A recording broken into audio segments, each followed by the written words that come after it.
Hello everyone, welcome back to my channel. This video is all about graphical method of locating the values of median, quartile, decile, percentile. So let's begin the video. The value of median and the other partition values like quartile, decile, percentile, इनको हम partition values भी कहते हैं. इन सबको ना सिर्फ हम calculate कर सकते हैं जैसा कि पिछली वीडियोस में सिखाया गया है, बल्कि हम इन्हें ग्राफिकली भी लोकेट कर सकते हैं, ढूंढ सकते हैं. सो करना क्या होगा? You need to plot the cumulative frequencies. जो क्यूमुलेटिव फ्रीक्वेंसीज आपको पता है CF, उसको हमें अपने ग्राफ में प्लॉट करना होगा. और कहां पर प्लॉट करना होगा? अगेंस्ट क्लास बाउंड्रीज, जिसको आप क्लास इंटरवल भी कहते हैं. सो जो अब आप ये प्लॉटिंग करेंगे, उससे जो कर्व बनेगा उसे कहा जाता है क्यूमुलेटिव फ्रीक्वेंसी कर्व और ogive. This is ogive. I have written for your look in Hindi. It is pronounced as ogive, and if I write the bifurcation, it is pronounced. The bifurcation of the pronunciation is ogive. It is not ogive. It is not ogive. It is not ogive. It is ogive. So please keep that in mind. If whosoever is pronouncing it as ogive, they are pronouncing it as wrong. This is ogive. Now, as we all know that cumulative frequency distribution are of two types, less than, more than. इसी तरह से जो इन दोनों distribution की मदद से अगर हम ओजाइव बनाते हैं ग्राफ पर, वो भी दो तरह के बन सकते हैं, less than ogive and more than ogive. तो हम सबसे पहले बात करेंगे लेस देन ओजाइव मेथड की. लेस देन ओजाइव मेथड के लिए आपको क्या करना है? आपके क्वेश्चन में दी गई क्लास इंटरवल की जो राइट हैंड साइड है, जिसको आप अपर लिमिट भी कहते हैं, वहां को ध्यान में रखते हुए आपको सबसे पहले क्यूमुलेटिव फ्रीक्वेंसीज कैलकुलेट करनी है. CF का कॉलम बनाना है. CF stands for cumulative frequency. जब आप ये कर लेंगे, उसके बाद आपको एक्स एक्सिस पर अपर क्लास लिमिट को प्लॉट कर देना है और वाई एक्सिस पे अभी अभी निकाली गई क्यूमुलेटिव फ्रीक्वेंसीज को प्लॉट करना है. इससे आपके सामने निकल कर आएगा क्यूमुलेटिव फ्रीक्वेंसी कर्व या ऊंचाई. अब द फोर्थ स्टेप इज आपको n/2 कैलकुलेट करना है. n/2 कैलकुलेट करने के बाद आप उसे y एक्सिस पे प्लॉट करेंगे तो आपको एक पॉइंट मिलेगा. इस पॉइंट से आपको सीधी एक हॉरिजॉन्टल लाइन बनानी है जो कि जाके टच करेगी कर्व ओजाइव को P पॉइंट पे, और इस P पॉइंट से 90 डिग्री के एंगल पे x एक्सिस पे एक वर्टिकल लाइन बनाई जाएगी जो कि एक्स एक्सिस को टच करेगी पॉइंट M पे, जो कि है value of median.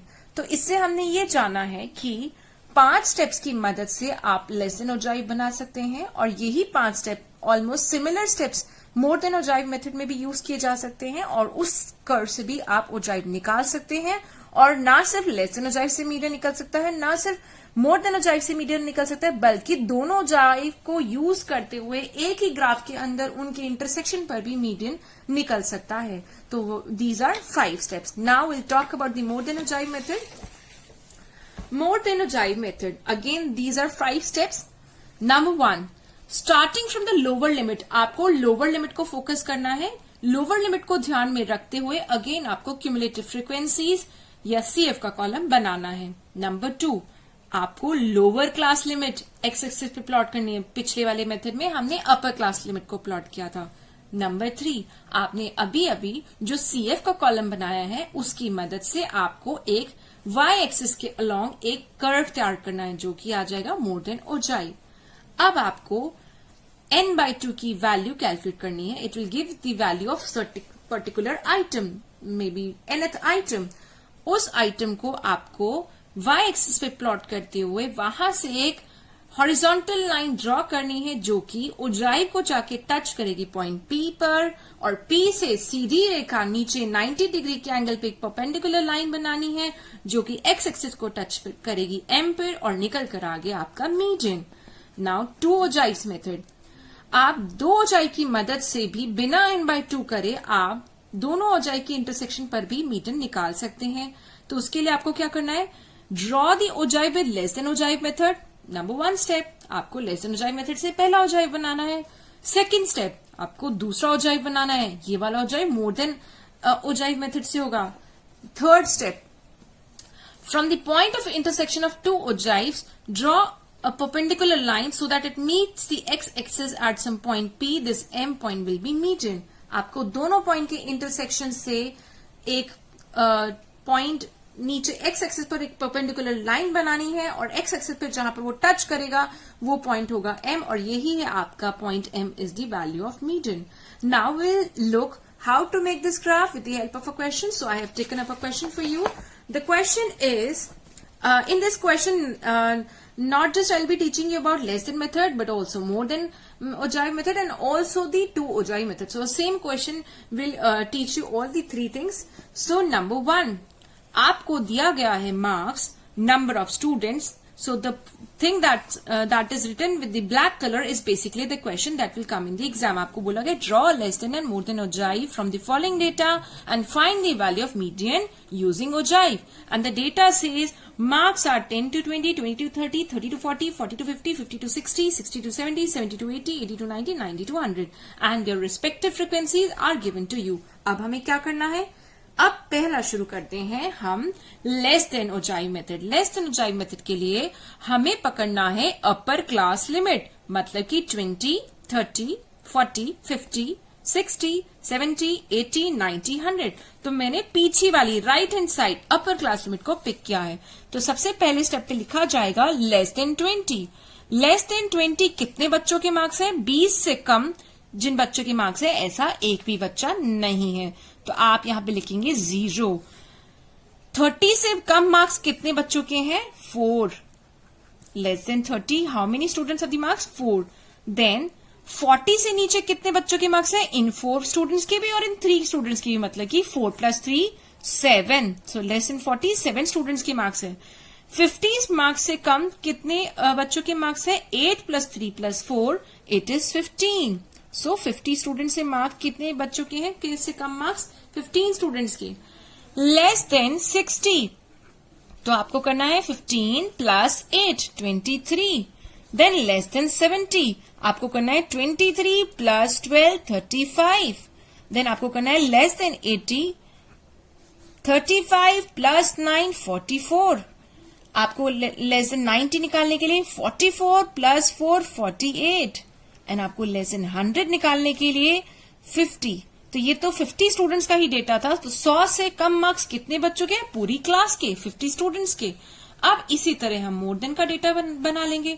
More than का डेटा बनाने के लिए मुझे अब की बार अपर क्लास लिमिट नहीं बल्कि लोअर क्लास लिमिट चूज करनी है. अगर आपका क्वेश्चन आपको ये नहीं कहता कि आप less than ogive method use करिए या ये नहीं कहता कि मोर देन ओजाइव मेथड यूज कीजिए, तो आपके पास चॉइस है कि आप दोनों में से किसी एक को भी यूज कर सकते हैं या फिर आप दोनों को यूज करके उनके इंटरसेक्शन से भी मीडियन निकाल सकते हैं. और अदरवाइज जो बोला जाए तो फिर तो वैसे ही करना होगा. तो मोर देन ओजाइव मेथड के लिए आपको मोर देन के लिए लोअर क्लास लिमिट को पिक करना है. 10 से ज्यादा मार्क्स कितने बच्चों के हैं? पूरी की पूरी क्लास के 50. 20 से ज्यादा मार्क्स कितने बच्चों के हैं? अगेन पूरी की पूरी क्लास. 20 से ज्यादा मार्क्स 10 to 20 के बीच में तो किसी के नहीं है. तो दिस मीन्स 20 से ज्यादा मार्क्स कितने बच्चों के हैं? अगेन 50. देन 30 से ज्यादा मार्क्स कितने बच्चों के हैं? 50 में से 4 लेस कर देंगे 46 बच्चों के. देन 40 से ज्यादा मार्क्स कितने बच्चों के हैं? 40 से ज्यादा मार्क्स हैं 46 - 3 43. There is one more method also. आप इसे नीचे से भी शुरू कर सकते हैं. ये एक तरीका है. मैंने आधे 4 लाइन्स में मैंने एक मेथड फॉलो करा है. बाकी के लाइन्स में आपको सिर्फ समझाने के लिए मैं इसे नीचे से भी स्टार्ट कर सकती हूँ. अगर मैं बात करूं कि मोर देन 90 कितने बच्चों के मार्क्स हैं? सिर्फ 2 बच्चों के. ये ज्यादा इजी है. मोर देन 80 कितने बच्चों के मार्क्स हैं? 4 + 2 6 स्टूडेंट्स के. मोर देन 70 कितने बच्चों के मार्क्स हैं? 9 + 4 + 2 मतलब कि 15. देन बात आती है मोर देन 60. मोर देन 60 से ज्यादा मार्क्स कितने बच्चों के हैं? 12 + 9 + 4 + 2 मतलब कि 27. Then more than 50. 50 से ज्यादा मार्क्स कितने बच्चों के हैं? 8 + 12 + 9 + 4 + 2 मतलब कि 35. 50 से ज्यादा मार्क्स 35 स्टूडेंट्स के हैं. एंड मोर देन 40 कितने बच्चों के मार्क्स हैं? 8 plus 8 plus 12 plus 9 plus 4 plus 2 ऐसा भी कर सकते हैं, या अभी अभी जो 35 निकाला था उस 35 में इसकी सामने रिस्पेक्टिव फ्रीक्वेंसी 8 को प्लस करके निकल आएगा 48, 43। सो ये हो गया आपका क्यूमुलेटिव फ्रीक्वेंसी। अब आपको क्या करना है, 3 चीजों को करना है। आपने फ्रीक्वेंसी तो कैलकुलेट कर ली, तो सबसे पहले आपको निकालना है n/2। तो हमारे केस में n/2 है 50/2, that is 25th item. In our case, it is 50/2, that is 25th item. उसके बाद आपको लेस देन ओजाइव मेथड के केस में आपको ये देखना है मार्क्स कहां से कहां तक है, 10 से 20, 20 से 30, 30 से 40। तो मार्क्स आने आपके एक्स एक्सिस पर 10 से लेकर 100 तक आपको एक्स एक्सिस पे प्लॉट करना है। और अगर हम आप क्यूमुलेटिव फ्रीक्वेंसीज की तरफ ध्यान से देखिए तो 50 से ज्यादा मार्क्स किसी के भी नहीं है। तो पहले तो मुझे ग्राफ बनाना होगा। ग्राफ ये मैंने बनाया है, ग्राफ में मैंने ये बनाई है वाई एक्सिस और देन मैंने नीचे एक्स एक्सिस प्लॉट करी है। सिंस ये y एक्सिस पे सिंस मेरे पास 50 से ज्यादा स्टूडेंट्स नहीं है, तो यहां पे मैं लिखूंगी y axis is number of students, then x axis is all about marks. x axis is all about marks, so 10 to 20 to 30 to 40 to 50 ऐसे करके 100 तक हमने प्लॉट कर दिया। अब बारी आती है प्रॉपर प्लॉटिंग की। n/2 कैलकुलेट करने से पहले आपको प्लॉटिंग करनी है, आपको ओजाइव कर्व तैयार करना है। तो ओजाइव कर्व तैयार करने के लिए सबसे पहले आपको देखना होगा अपने टेबल की तरफ। 20 से कम मार्क्स कितने बच्चों के हैं, 0। ये रहा आपका 20, तो 20 से कम मार्क्स 0 बच्चों के हैं। 30 से कम मार्क्स कितने बच्चों के हैं, 4। तो आपको ये है आपका 5, दिस इज योर 5, क्योंकि ये 5 है, ये 10 है, तो दिस इज योर बेसिकली 5 से थोड़ा सा पहले will be your 4, this is your 4। Then 40 से कम मार्क्स कितने बच्चों के हैं, as per the table 7 students के, तो 7 को हम प्लॉट करेंगे। 40 से कम मार्क्स 7 स्टूडेंट्स के, 7 will be somewhere, so this will be 7. Then marks less than 50 कितने बच्चों के हैं, 15, so this will be 15. This was 7, this is 4, this is 0. Then 60 से कम मार्क्स कितने बच्चों के हैं, 23, so this is 21, 22, 23, so this is 23. 70 से कम मार्क्स कितने बच्चों के हैं, 70 से कम मार्क्स है 35 स्टूडेंट्स के, 35 will be here, the center of 30 and 40. Then 80 से कम मार्क्स कितने बच्चों के हैं, 44 will be, this is 40, then this is 41, 42, 43, and then this will be 44. Then 90 से कम मार्क्स कितने बच्चों के हैं, 48.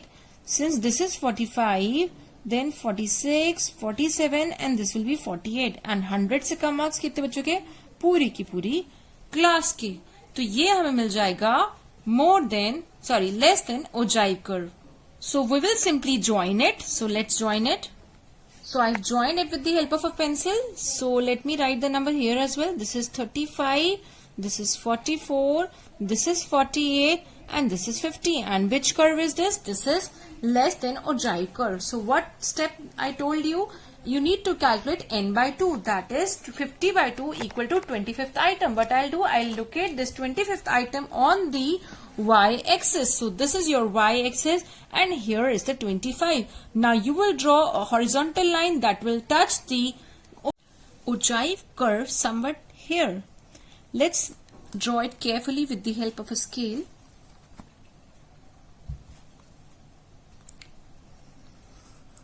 Now this horizontal line has touched the ogive curve at the point P. Now I will draw a perpendicular from this point towards the x-axis.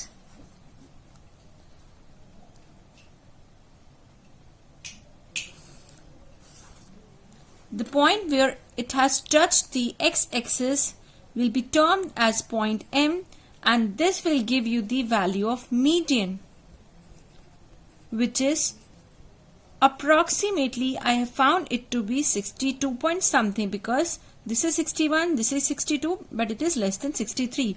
So this is 62 approx. So that is how you use a graph to find out the value of median by using less than ogive method. Now in the next video, I'll talk about more than ogive method with a similar question. Please do watch it for a better clarity.